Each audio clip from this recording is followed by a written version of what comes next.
Fala aí, pessoal. Esperando o pessoal chegar aí.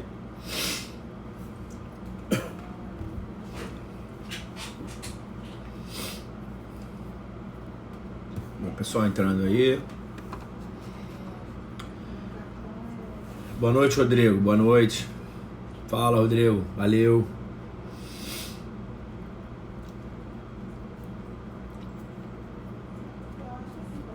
Eu fiz uma apresentação rápida lá nos meus grupos lá. Meus grupos do WhatsApp. Vamos bater uma bola aí, né? Bater uma bola sobre ação penal, né? Vamos entender ação penal para começar a brincar, né? Antes de qualquer coisa, né? Do que a brincadeirinha é artigo 24 até o artigo 62, né? Falar em ação penal, artigo 24 ao artigo 62.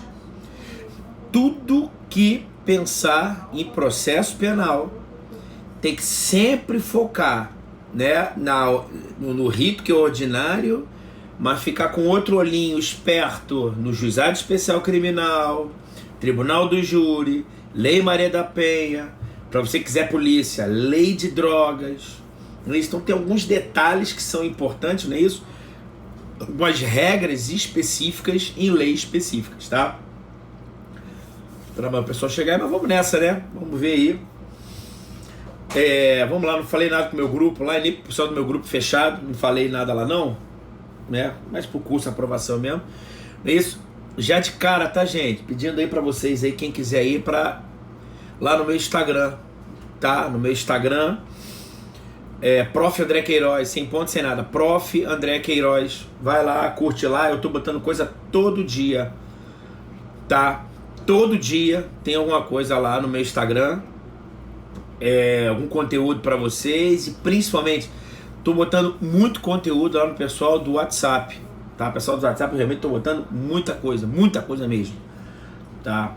Está estudando, tá lendo, tá trabalhando, tá passando pro pessoal. Mas vamos lá, né? Vamos começar aí. Vamos falar sobre a ação penal. Lembrando para ir lá, né? Para curtir minha página lá. Então vamos lá, gente. Vamos entender o que é ação penal, tá? Pra gente começar a falar em ação penal, houve inclusive uma questão da prova da CESP. Ela perguntou o seguinte: ela brincou com o candidato, sabendo se o cara sabia a diferença do direito penal objetivo para o direito penal subjetivo. Ela misturou, ela trocou direito penal objetivo e direito penal subjetivo. O direito penal objetivo, gente, é o conjunto de normas, não é isso? O arcabouço jurídico, conjunto de normas a respeito do direito penal, que cria penas, cria crimes e impõe sanções. O direito penal subjetivo é o direito que o Estado tem de punir o indivíduo quando o direito penal objetivo é violado. Então eu tenho dois direitos: o direito penal objetivo, que é o conjunto de normas. É isso, André, o que é norma? Tá? Gente, norma é diferente de lei. Tá? Não pense que lei e norma é a mesma coisa. A norma nada mais é do que o resultado da interpretação da lei. Tá claro? Então eu tenho, tanto é que você está dentro da norma, por exemplo, princípios. Princípios em matéria penal fazem parte da norma? Claro. Não é isso? Norma é o comando dado pelo legislador. Lei é estática. A norma, ela é o quê? Dinâmica. Tá claro? Eu tenho um comando dado, não é isso? Para a sociedade. Então entenda que existe o direito penal objetivo, tá? Que é o conjunto de normas postas. Agora, a questão é o seguinte: a questão é que quando essa norma feita pelo Estado, ela é violada, surge para o Estado um direito, que é o direito de te punir, que é o chamado ius puniendi estatal. A depender do livro que você pegar, tem autores que sustentam que é o direito público subjetivo. André, qual é a natureza jurídica da ação penal? É um direito que o Estado tem, então é público, subjetivo, porque houve violação à norma, de exercer o seu ius puniendi, o seu poder de punir. Outros autores falam o seguinte: nada disso, o professor André Queiroz, não é um direito que o Estado tem, mas sim um dever que o Estado tem. É dever, poder que o Estado tem de punir alguém. Maravilha? Dever que o Estado tem, né? Então você teria, eu acho melhor, né, você falar que a ação é direito público, jurisdição é um dever, poder, não é isso? E processo é um instrumento que o Estado se utiliza para exercer a jurisdição. Ficaria mais bonito assim para você. Professor, o que é processo? Olha, processo é um instrumento que o Estado se utiliza para exercer a sua jurisdição penal, o seu ius puniendi. Através do exercício de qual direito? O direito de ação. Tá claro? Que é um direito público, é do Estado, subjetivo. Por que subjetivo e não potestativo? Porque a norma que ele fez foi violada. Então o poder público ele faz a norma e fala o seguinte: olha, estou fazendo a lei que é o direito posto. Dessa lei posta, eu quero que você interprete ela de forma correta, que é a norma, e respeita a porra da norma. A partir do momento que você desrespeitar a norma, meu direito penal objetivo, vai surgir o meu direito penal subjetivo, o direito penal subjetivo, que é o meu direito de punir, exercício do ius puniendi. Mas vou te dar algumas garantias. Qual é a garantia? O devido processo legal, contraditório e ampla defesa. Essa é a garantia que eu te dou, que você desrespeitou a minha norma. Está claro? Beleza? Isso é uma questão interessante, gente. Eu até estava conversando hoje com alguns professores. Estava conversando, até uma questão assim um pouco polêmica pra gente falar o seguinte: André, tô a fim de dar uma corrida na praia. Botei minha máscara e vou correr.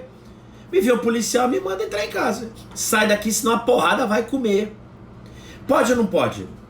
Entendeu? Então é óbvio que você tem duas questões muito interessantes. Para mim, na minha matéria, o que me interessa é quando você vai no artigo 268 do Código Penal. O artigo 268 do Código Penal fala do que, gente?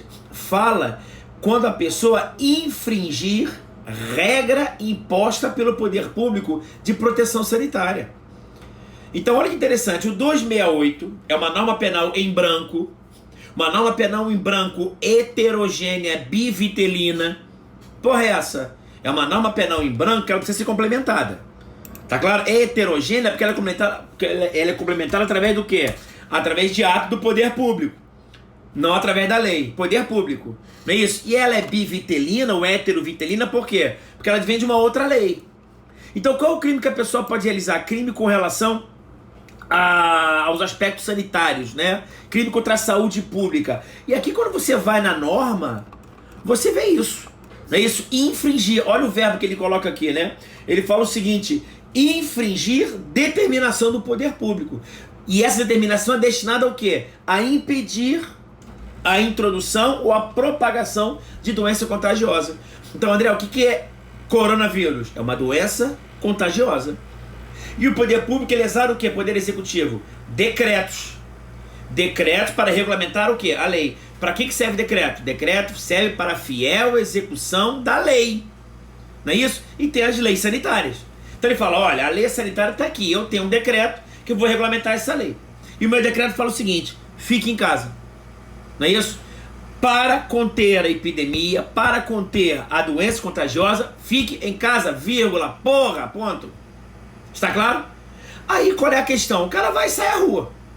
Qual é a tese defensiva do cara? Eu tô saindo da rua, botei minha máscara, não é isso, policial? Olha, volta pra casa que eu tô mandando. Que mandando? E meu direito de ir e vir? Aí o cara vai, né, e se socorre do quê? Professor, me tira uma dúvida. Eu tenho direito fundamental de ir e vir, sim ou não? Sim. É um direito absoluto ou relativo? Relativo, claro. Cabe ponderação com relação aos outros direitos. Não é isso? Tem que fazer a necessidade, adequação e proporcionalidade de sentido estrito. Beleza. Você sabe bem, né? Então eu sei que meu direito de ir e vir não é absoluto. Perfeito.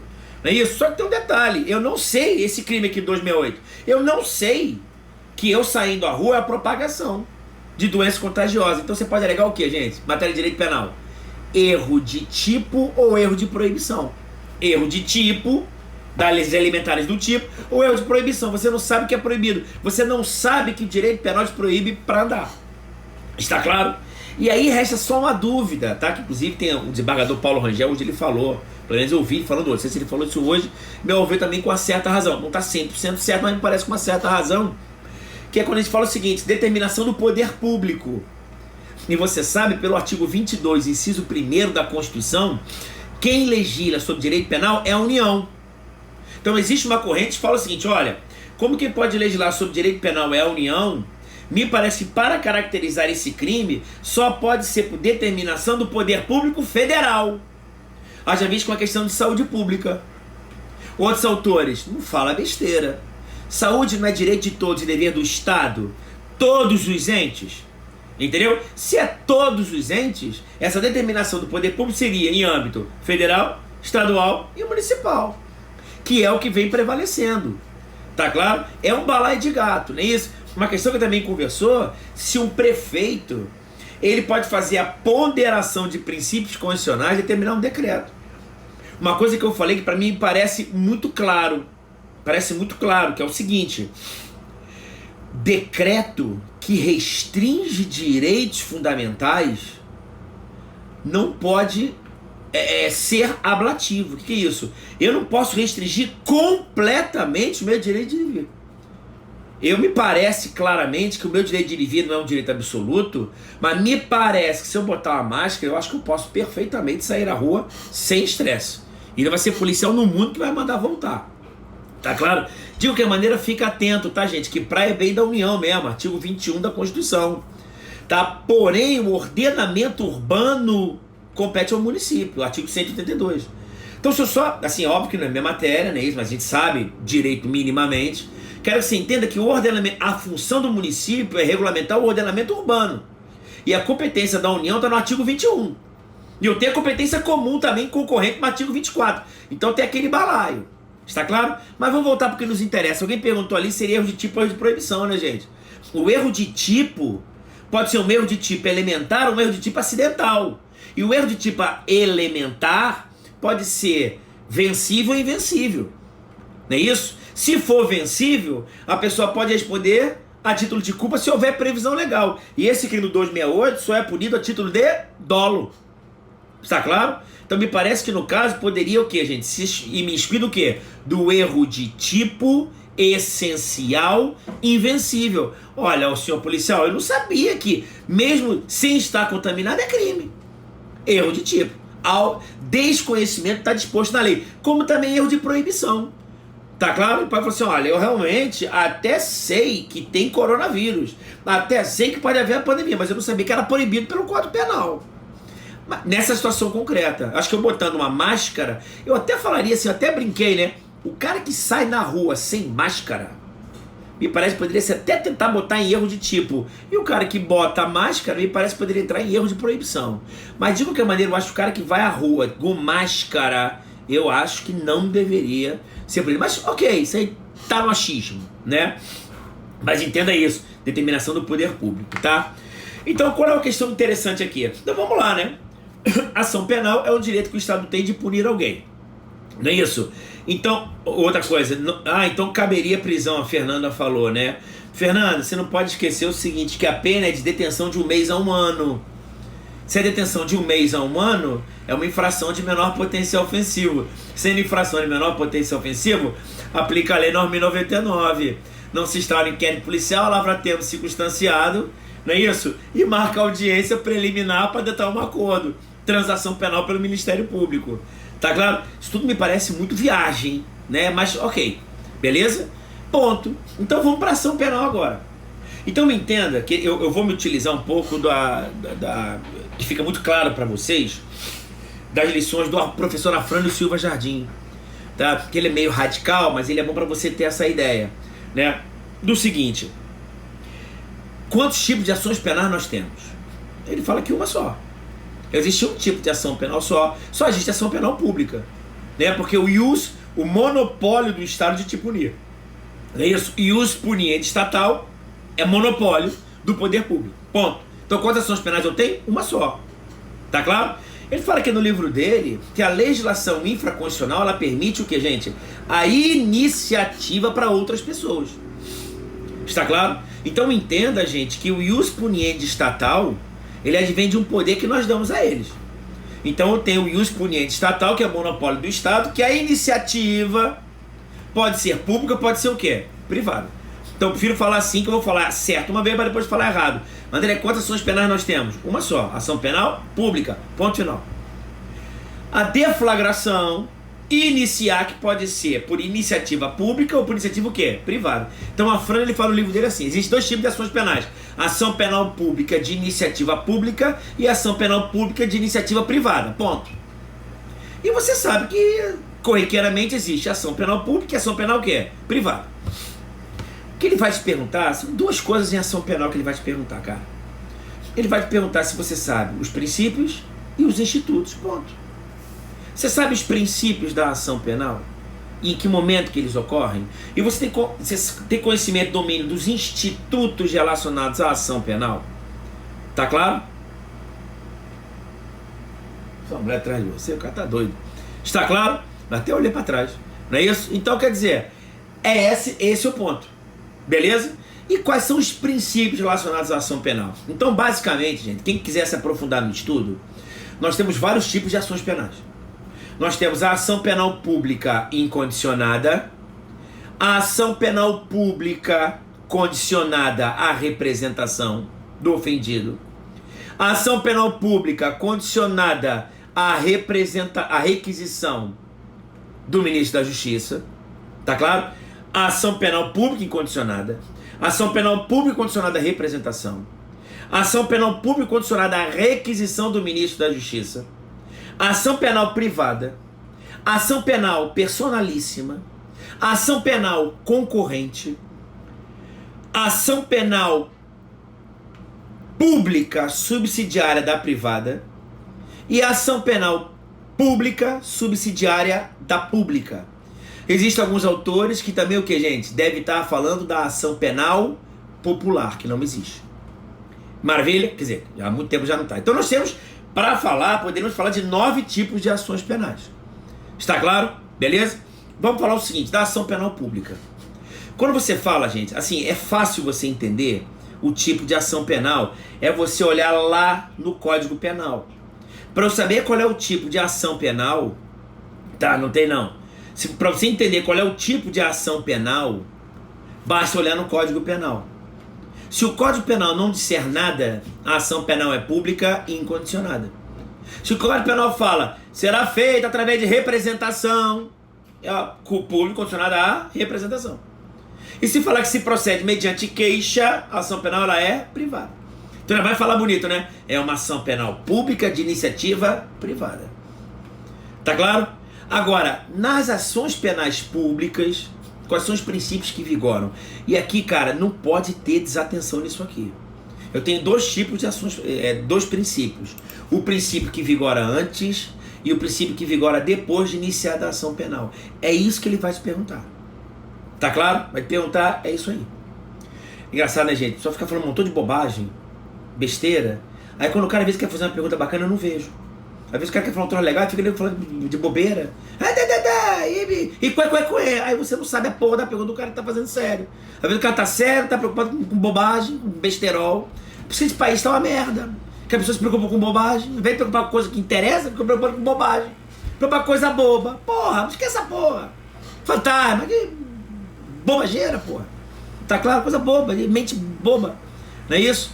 É o seguinte, quer brincar? Vai brincar na puta que o pariu. É tão simples isso, não é verdade? Então, olha só, qual é a questão aqui? A ação penal pública, eu tenho que ter grande marco. Antes do oferecimento da denúncia e depois do oferecimento da denúncia. Por que isso, André? Porque quando o promotor recebe os autos de inquérito policial, o cara já fica atento no pacote anticrime.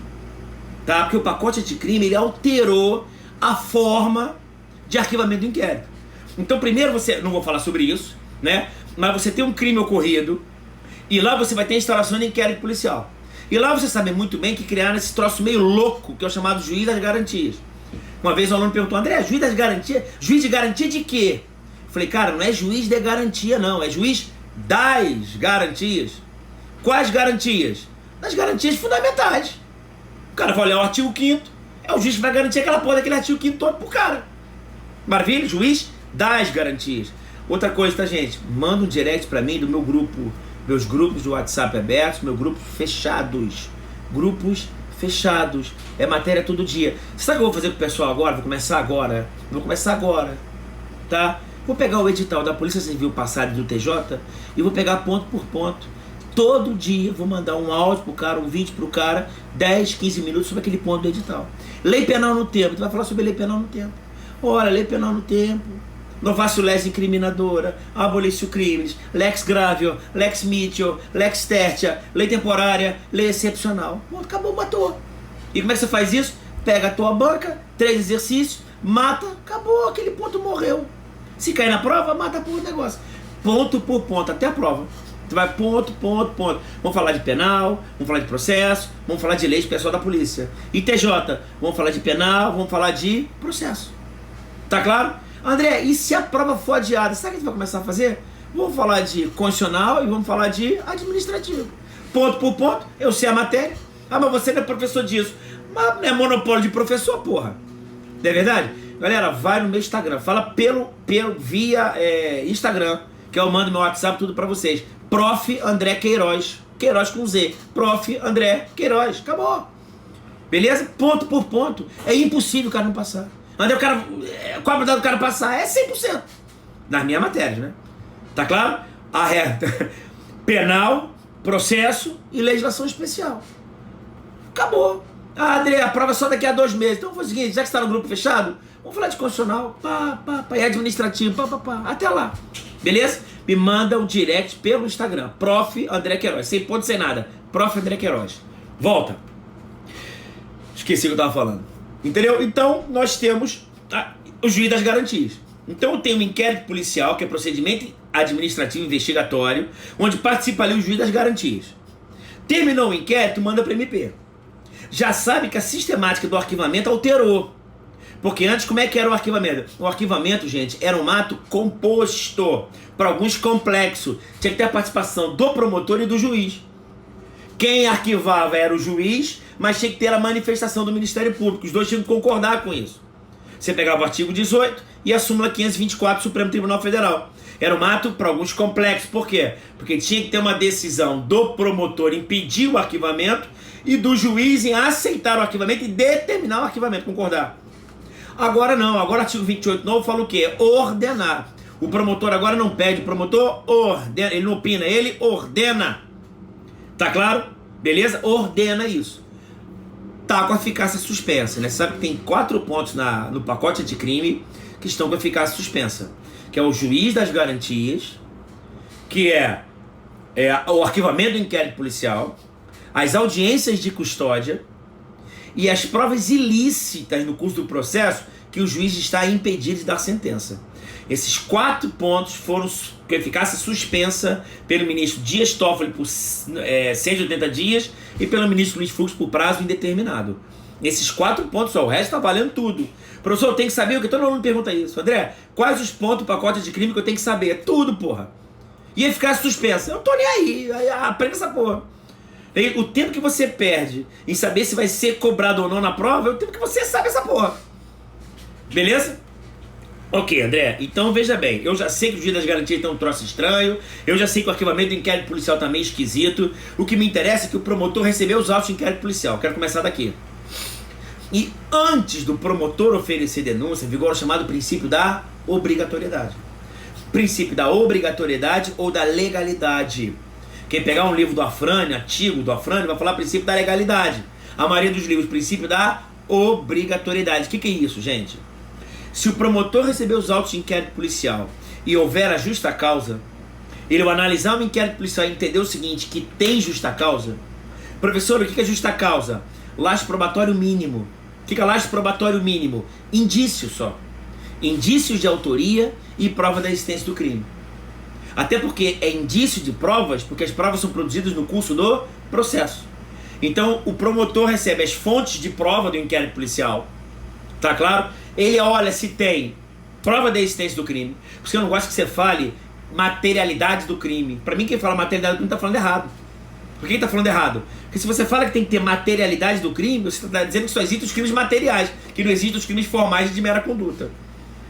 Tá claro? Então não é materialidade do crime, mas é prova que o crime existiu. E que é indício de autoria. Indícios de prova, fonte de prova, indícios de autoria. O nome disso é justa causa. É lastro probatório mínimo para o oferecimento da denúncia. Tendo justa causa, o promotor é obrigado a oferecer denúncia. Tem que oferecer? Ele é obrigado a oferecer denúncia. Maravilha? Tranquilo? O que pode cair na tua prova, a depender da tua prova, tá? Que é o seguinte. O princípio da obrigatoriedade é um princípio que vigora antes de iniciar o processo. Antes da denúncia, na cabeça do promotor só tem o quê? Obrigatoriedade. Mas obrigatoriedade, ele é obrigado a oferecer denúncia? Não. Ele é obrigado se houver justa causa. Se estiverem presentes os pressupostos processuais. Se estiverem presentes as condições da ação. André, quais são as condições da ação e os pressupostos processuais? Dá uma olhada lá no artigo 395 do Código de Processo Penal e do artigo 41 do Código de Processo Penal. Tá claro? Nessa hipótese aí, tem pressuposto processual? Tem legitimidade? É um pedido juridicamente possível? Há interesse em punir o indivíduo? Sim. Então vou oferecer a denúncia. Tem justa causa? Sim, oferece a denúncia. O que interessa é que ele vai te perguntar que existem exceções. Quais são as exceções? Uma que você, se você não sabe, eu vou dizer o seguinte, você está um quarto de século defasado. O que eu falar agora para você é novidade, você está um quarto de século defasado. Que é uma exceção que veio lá da lei 9.099 de 95. E se você me perguntar que lei é essa, eu peço, por favor, desliga a live e vai para casa. Olha, você está em casa já, né? Dá um tiro na cabeça. Essa lei 9.099 fala sobre o quê? Bicho, você não vai passar de jeito nenhum. Mas você sabe, claro, não é isso? Que é a lei do juizado especial criminal, que fala das infrações de menor potencial ofensivo. E a lei deu uma mitigada. A lei falou o seguinte: tratando-se de infração de menor potencial ofensivo, não sendo hipótese de arquivamento, que é o promotor arquiva porque não tem justa causa, o promotor ele pode fazer a proposta de transação penal, transacionar, sobre uma pena restritiva de direitos ou uma pena de multa. Então, sendo infração de menor potencial ofensivo, um crime cuja pena máxima não passe 2 anos, independentemente da combinação de multa ou uma contravenção, na hipótese, por exemplo, de uma infração de medida sanitária preventiva, do 268, não é isso? Aquela mulher lá que apareceu pra mim, que chegou no meu WhatsApp, aquela mulher foi pra praia, botou o negócio e foi pra praia, parece que em Niterói. A polícia falou: minha senhora, não pode andar na praia. Eu quero botar. Tá claro? Eu sei. E se ela tivesse coronavírus? 268. E se não tivesse? 268. Em tese. Tá claro? Tem gente que entende que esse crime só poderia ser por determinação do poder público federal. Está claro? Por que você está falando isso? Estou te falando que ela vai para a delegacia, vai ser presa em flagrante. Não, não vai ser presa em flagrante.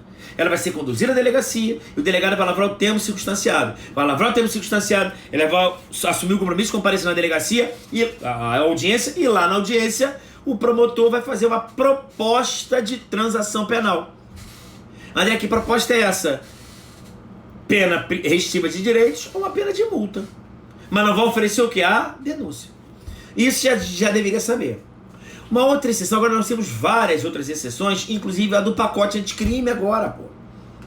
Uma outra exceção está na lei 12.850, que é a lei das organizações criminosas.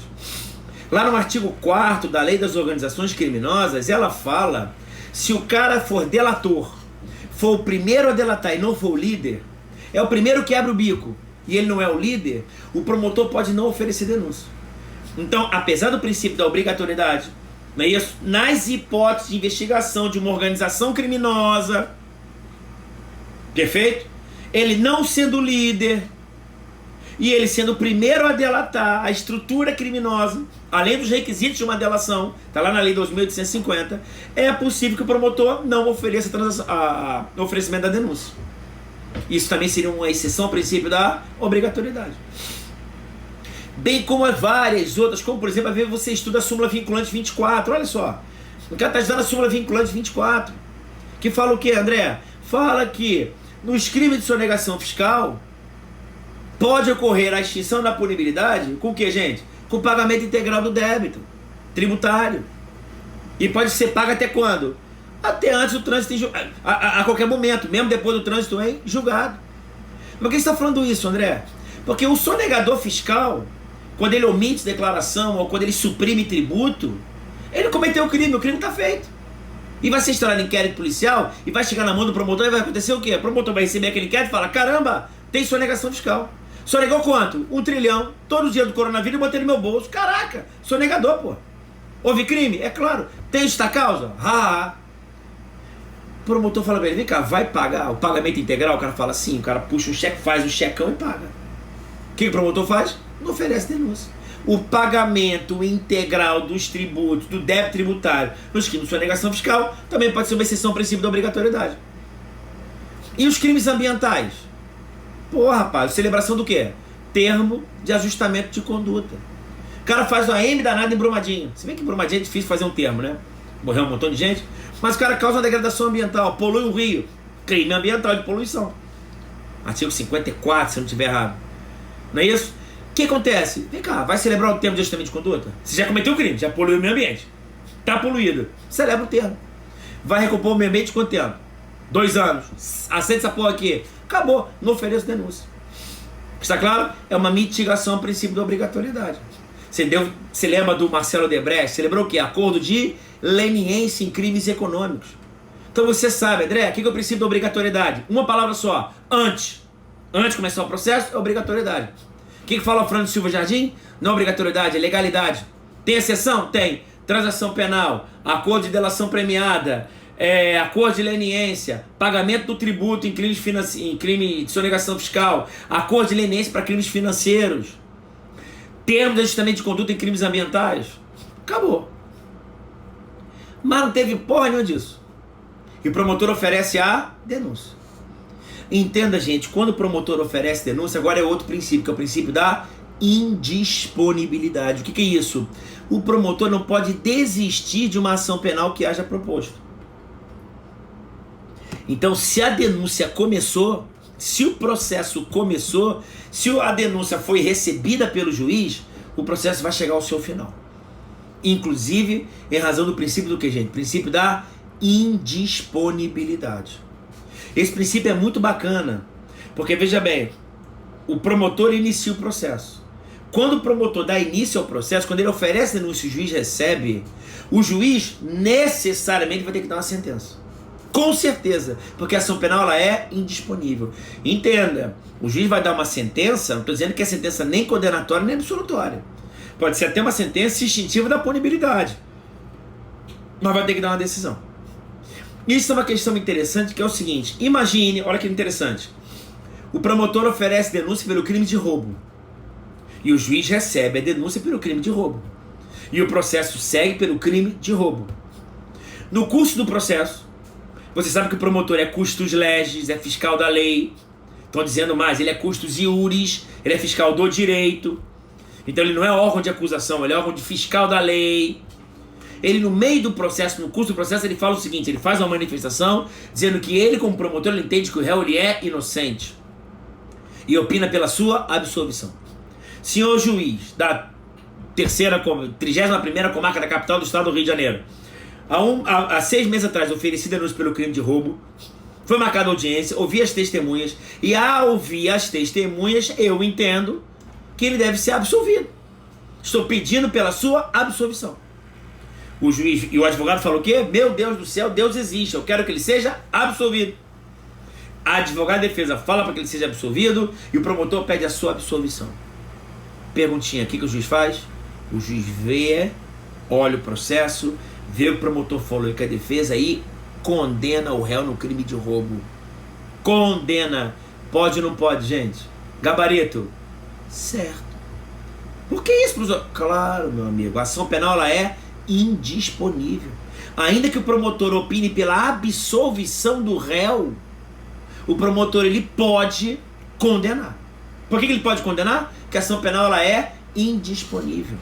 Não é o promotor que está denunciando, é a sociedade que está denunciando. Por quê? Porque o crime que esse cara cometeu, ele não ofendeu a vítima que teve o carro roubado, ele ofendeu toda a sociedade por 2 razões: pela segurança jurídica que ele ofende e por ter ofendido a norma penal. Olha a aula do começo.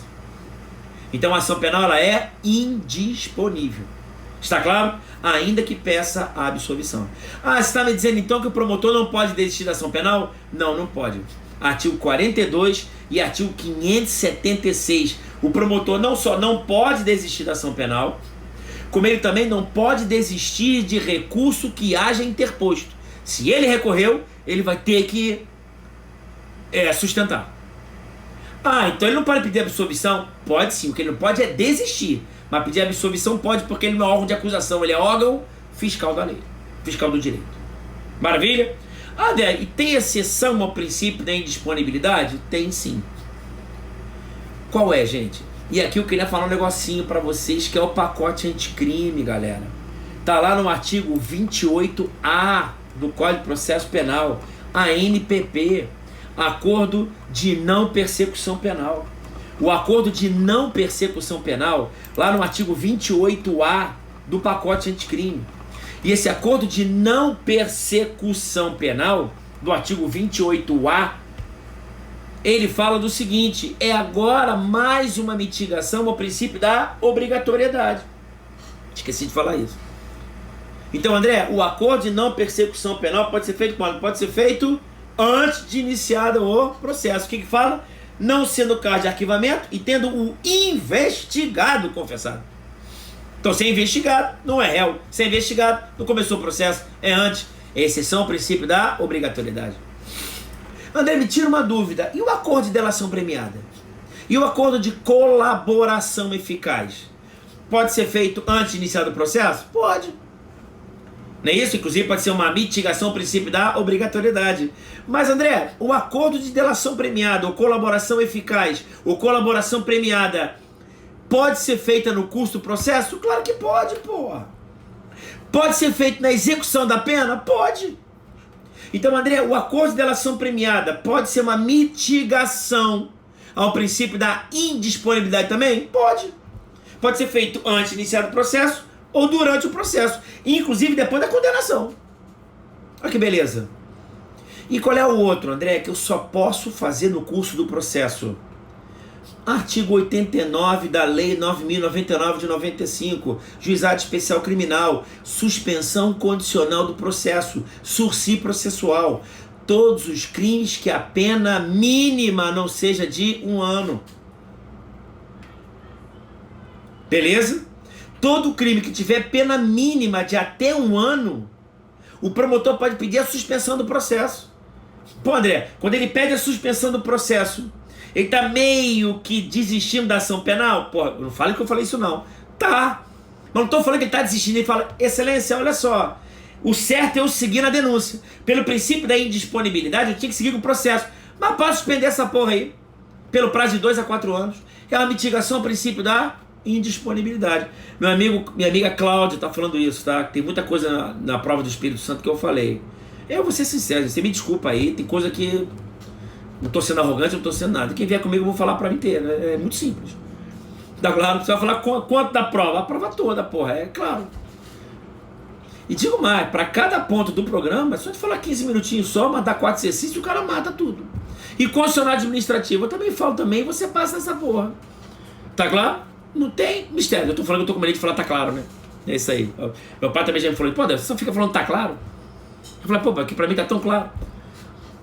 Ok? Vamos nessa? Então, André, antes de iniciar o processo, o que pode ser? Antes de iniciado, pode ser uma acordo de delação premiada, pode ser um termo de ajustamento de conduta. Inclusive, André, o termo de ajustamento de conduta em crimes ambientais pode ser também no curso do processo? Pode ou não pode? Pode, pô. Ah, então o termo de ajustamento de conduta também pode ser uma mitigação ao princípio da indisponibilidade? Pode, desde ser celebrado no curso do processo. Perfeito? É isso, gente. De maneira muito simples. E a ação penal privada? Professor, desculpe, você está dando aula aqui, fala direito, pô. A ação penal pública de iniciativa privada. Sabe que eu estou falando isso? Porque existe uma controvérsia grande se o querelante... Então, você está me entendendo, né? Claro. Se o crime de ação penal privada, eu não vou ter agora autor e réu, eu vou ter querelante e querelado. Só para entender, gente, que existem crimes que ofendem toda a sociedade. Se o crime ofende toda a sociedade, eu vou entender que é um crime que, gente, de ação penal pública. Agora, um crime que só ofende a vítima, um crime de ação penal privada. O melhor exemplo para você não esquecer na hora da prova, ou então ter essa ideia, é lembrar no crime de estupro, gente. O crime de estupro, antes de 2007, o Brasil machista, o Brasil entendia o que, gente? Que a mulher serve para quê? As meninas agora vão ficar com ódio de mim, mas eu tô falando brincando, é óbvio.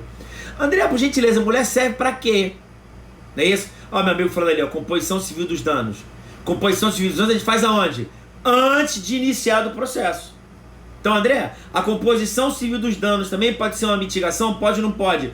Meu amigo, eu não vou dizer que a mitigação é o princípio da obrigatoriedade, porque quem faz a composição civil dos danos não é o Ministério Público. Olha que pergunta boa. Vinícius Araújo, o que Vinícius Araújo? André, e a composição dos danos civis? Porra, Vinícius, olha só, o teu comentário foi bom, ótimo, até para poder falar o seguinte: quem faz a composição dos danos civis? É o autor e a vítima, não participa do Ministério Público. Então eu não vou falar que é uma mitigação ao princípio da obrigatoriedade, porque o promotor não está oferecendo a composição dos danos civis. Mas isso ocorre quando? Antes ou depois de iniciar o processo? Antes. Boa. Ok? Agora... Me perdi. Então é só lembrar do crime de estupro. André, a mulher serve pra quê, hein, no passado? Rapaz, a mulher serve pra casar e ter filho e cala a boca, fazer um arrozinho bacana, porque a mulher é isso aí. Você tinha no Código Civil pátrio poder. Quem tem pátrio poder? É o pai, pô. E a mãe? A mãe ajuda a criar o filho. Quem cria? O pai, porque eu sou homem. Quem manda aqui nessa porra aqui sou eu. Tá claro? E você? Você só me ajuda. E cala a boca, de preferência. Que absurdo que eu tô falando. Por que você tá falando isso, André? Eu tô te falando porque no passado o crime de estupro, a ação penal era privada. Por quê? Porque interessava só a mulher. A mulher foi estuprada, é a azar dela. O problema da mulher é casamento. Então se ela casar, extingue a punibilidade do estuprador. Gente, olha o que eu tô falando, hein? Caramba, o professor deve estar falando uma coisa do século XIII. Meu amigo, eu tô falando de 2007. Antes de 2007 era o seguinte: gerava a extinção da punibilidade o casamento da mulher com o estuprador. Ou podia gerar a extinção da punibilidade se ela casasse com o terceiro. Porra! O cara estuprava a mulher, ela casava com o terceiro, resolveu o problema dela. E a ação penal era privada. Por quê? Porque é problema dela. Quem manda andar de saia curta? A aula não tá nojenta? Menina, você não tô com nojo das minhas palavras? É verdade. Aí veio um período atrás, 2012, passou a ação penal pública condicionada à representação. Então a mulher é estuprada, ou o homem é estuprado, não é isso? E ela representava. Ela decidia, pô, fui estuprado, se eu for pra delegacia, eu vou passar mais um vexame. Fui estuprado, é um vexame. Vou na delegacia, outro vexame, talvez eu não represente. O direito penal entendia que a ação penal era pública condicionada à representação. Veio a lei agora 2018 e acabou com essa parada. O estupro, a ação penal é pública incondicionada. Se liga nos tipos de estupros, hein, gente? Estupro de vulnerável, estupro simples, estupro qualificado, estupro de menina de exatos 14 anos. Quando eu falo menina, pode ser menino também, claro. Estupro de pessoa de 14 anos exatos é estupro simples. E se ela quiser transar, o fato é atípico. Mas se ela tiver 14 anos e um dia, é estupro qualificado. Como é que é? É isso mesmo que eu estou te falando.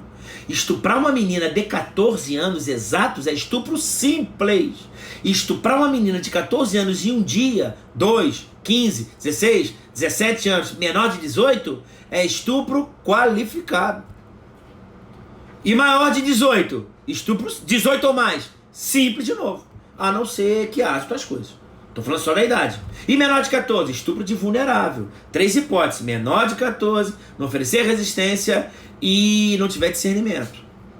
Fica atento aí nessas resistências temporárias, não é isso? Resistência permanente. A pessoa não oferece resistência temporária, não oferece resistência permanente. É muita coisa para falar. Inclusive no meu grupo de estudo hoje de manhã eu falei sobre isso. Falei hoje. Tá claro? Hoje sobre isso. O pessoal me pergunta, o grupo tá bombando, tá aumentando pra caramba esse negócio. Se vier comigo, você passa. Não tô dizendo que talvez passe, tô dizendo que vai passar. Pelo menos na minha matéria. Se fizer penal, processo penal e legislação, você vai passar. A não ser que o cara marque a prova depois do coronavírus. Se o cara der um tempo de falar, se der uns 2, 3 meses pra gente estudar, penal, processo e lei, você passa. Mas com certeza. Aliás, não sei se vai passar nas provas, né, na questão, mas eu vou dar todas as questões da prova. O meu compromisso com você é, eu vou falar todas as questões da sua prova, ponto. Da prova da Polícia Civil do Estado do Rio de Janeiro. E do Paraná, que está aberto, também. E do Espírito Santo, que abriu, anulou. E do inferno, vai, vou falar tudo. Tá claro? E qual a banca que se adota? Não interessa, se eu sei a matéria, eu sei todas as bancas. A lei é uma só. Não é isso? É uma enganação. A gente só olha a forma com que a banca aborda a questão. Aí sim. A questão... abriu ali. A questão é a mesma, tá? Agora, a forma com que ela aborda. Você tá falando aí, ó. Deve ser a galera que tá comigo aí. Gabi, também TJ também, é claro. Com certeza. Eu vou pegar um dia outro. E os dois sempre. Gente, fazendo em áudio, fazendo em vídeo em casa. Isso é moleza agora. E agora pro Instagram agora. Primeiro de tudo é ir lá no meu Instagram, cara. Tá claro? Prof. André Queiroz. Primeira coisa é ir lá. Vai no meu lá, dá uma curtida lá, evidentemente, não é isso? E me manda um direct. Ponto. Já acabou. Aí de lá eu mando o meu WhatsApp. Tá entendendo? Até posso botar aqui, mas não vou botar não. Eu mando o direct lá, curte lá, mando o direct lá e a gente conversa. Tem meus grupos abertos, eu boto algum material, e grupo fechado. E outra coisa, eu mando material escrito pra galera. Tô aqui fazendo aqui agora, aqui. Vocês olharem aqui, tem um material aqui. Material de constitucional, tô com 350 páginas só de constitucional. Mas vambora, eu não quero falar isso não. Isso é pra vocês. Então não tô falando pra mim não. É óbvio que depois é meu livro. Eu tô fazendo pra vocês. Passar essa porra aí e ficar livre disso. Tá claro? A outra, é isso aí, o Matheus também falou um negócio também. Tá? Como eu nunca usei meu canal no YouTube, o YouTube tem algumas restrições. Então tem que ter um número de curtidas, de inscritos, para poder fazer ao vivo via celular. Então se for lá no Prof. André Queiroz, lá no meu canal, até vou mandar para vocês, mandando um direct, eu já mando o canal do YouTube. Tá? Entra lá, escreve lá, não custa nada para você, né? Toca aquela porra lá, não é isso? E se passar de um número lá, se passar de 1000, eu tenho 700 e pouco, tá entendendo? Se der, ele já me libera para fazer YouTube. A vantagem é que no Instagram aqui eu já fico preocupado, nós temos 13 minutos só, e lá eu falo quanto tempo eu quiser. Nem de madrugada, bota meu acorde de madrugada para ler alguma coisa, eu fico lendo, fico falando. Mas vamos embora, vamos voltar aqui. Então, André, então tem essas exceções aqui. O que é importante, tá? O que é importante é o seguinte: importante é que no crime de ação penal privada, o que vigora antes de iniciar a ação penal privada não é o princípio da obrigatoriedade, mas sim o princípio do quê? O princípio da facultatividade. Ou o princípio da oportunidade, ou o princípio da conveniência. É só não esquecer. Ou da discricionariedade. Entendeu? André, o promotor é obrigado a oferecer denúncia se houver crime? Sim, exceto nas exceções. E na ação penal privada? Não é isso? É obrigado a oferecer a queixa ou ele oferece se ele quiser? Ele oferece se ele quiser. Princípio da facultatividade e não obrigatoriedade. Quais são os outros nomes que podem vir? Conveniência e oportunidade. Ou discricionariedade. Só a discricionariedade não está correto, porque está relacionado com a administração pública. Princípio da oportunidade, princípio da conveniência, princípio da facultatividade. Simples assim. André, e se ele oferecer a queixa-crime? Me dá exemplo, André, de um crime de ação penal privada? Olha como é que fica fácil você pensar, cara. Eu vou na lei agora, tá?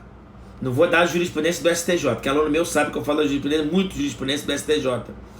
Inclusive, eu já comecei a fazer material de pegar toda a jurisprudência do STJ relacionada a crimes. Tudo.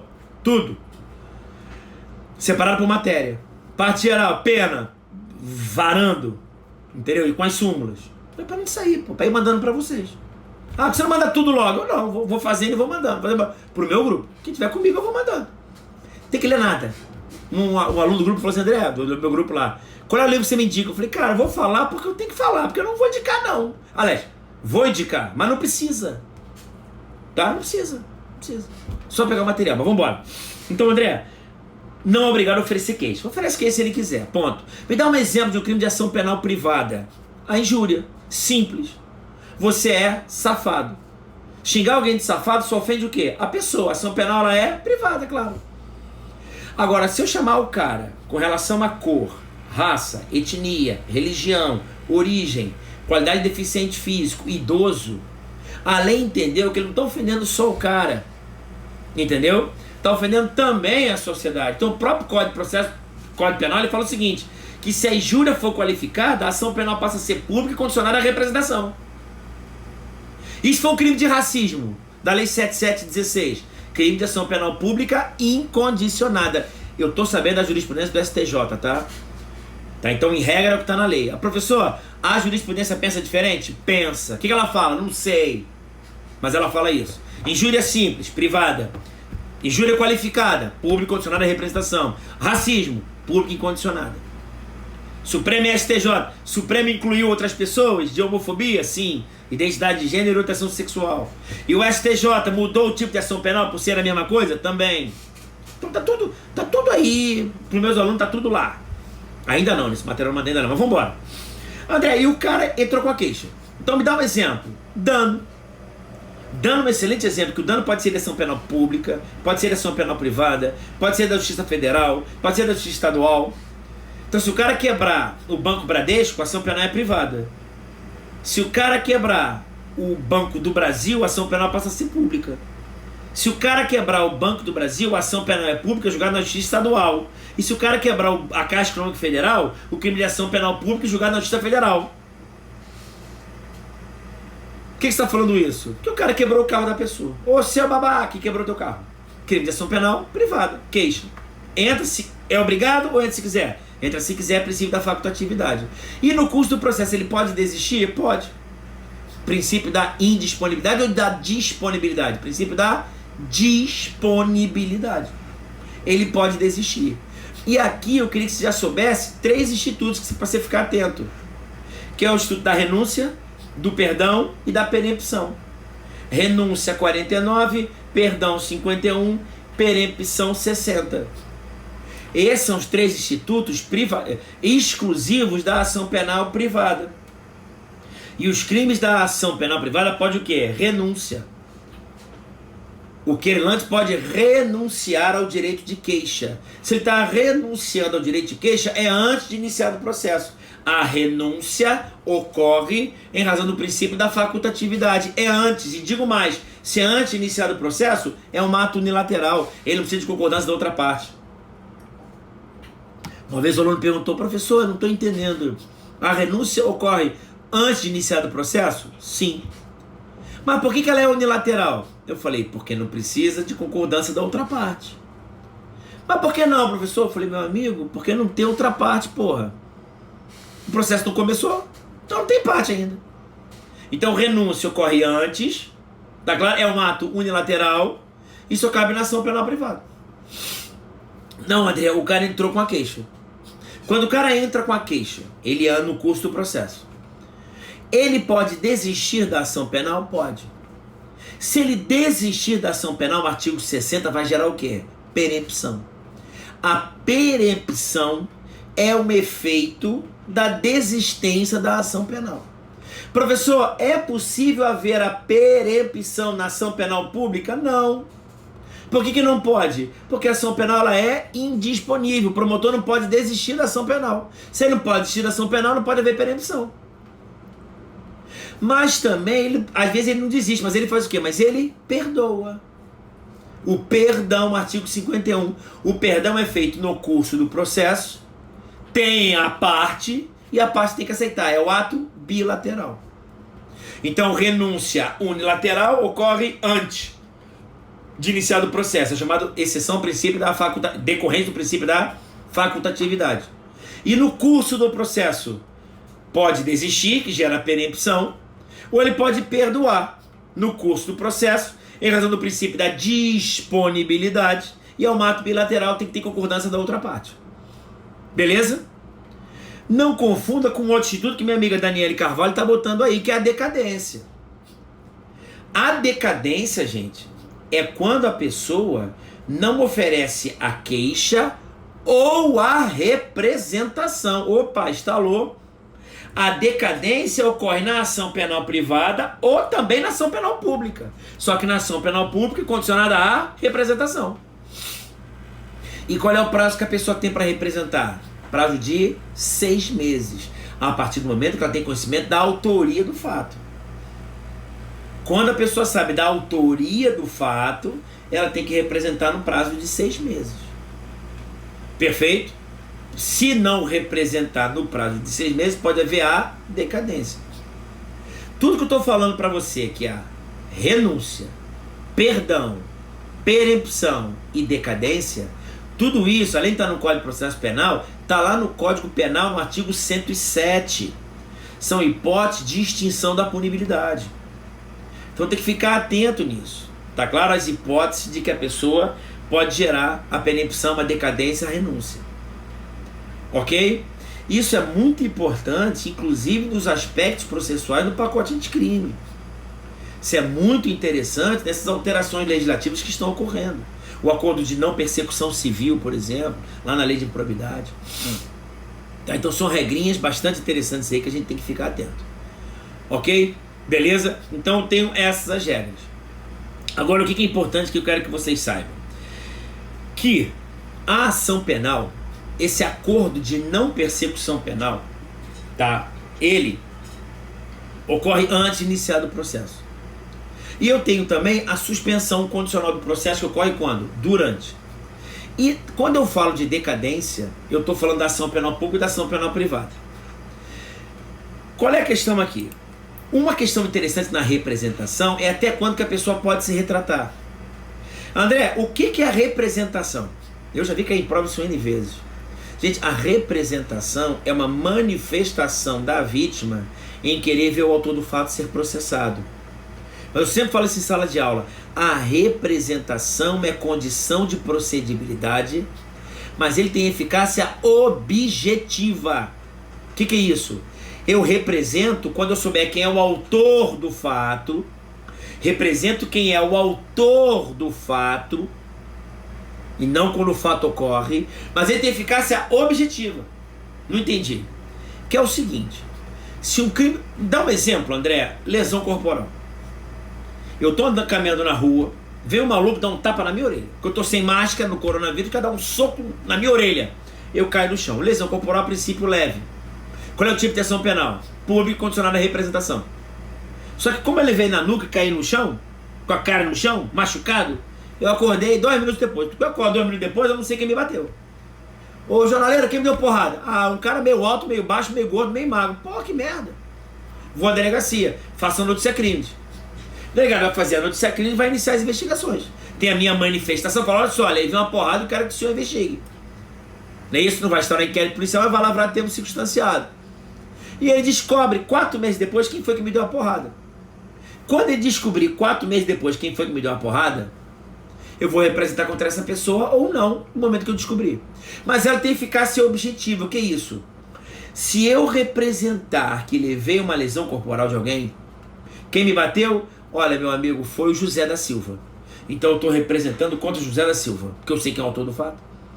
Aí o delegado vai tomar as providências cabíveis, só que depois da minha representação, o delegado ele tem ciência de quem bateu foi o José da Silva, o Manuel, o Joaquim, o Sundo, o Loxa, o Tício, o Caio, o Mévio. O delegado tem que me chamar novamente para representar para cada um, ou já existe a condição de procedibilidade? Já tem a condição de procedibilidade, porque tem eficácia objetiva.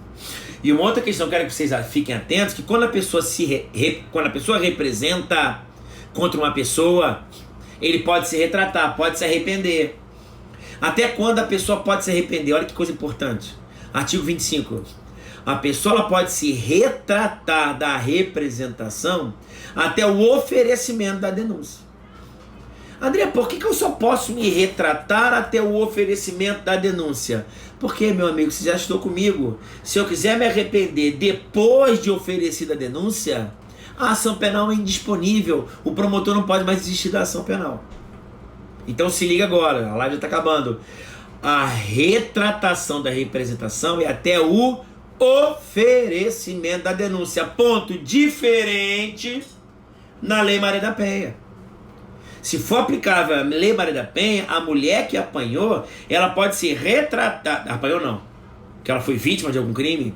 Por que você cortou logo? Porque a lesão corporal contra a mulher, na Lei Maria da Penha, a ação penal é pública incondicionada. Então ela foi injuriada, por exemplo.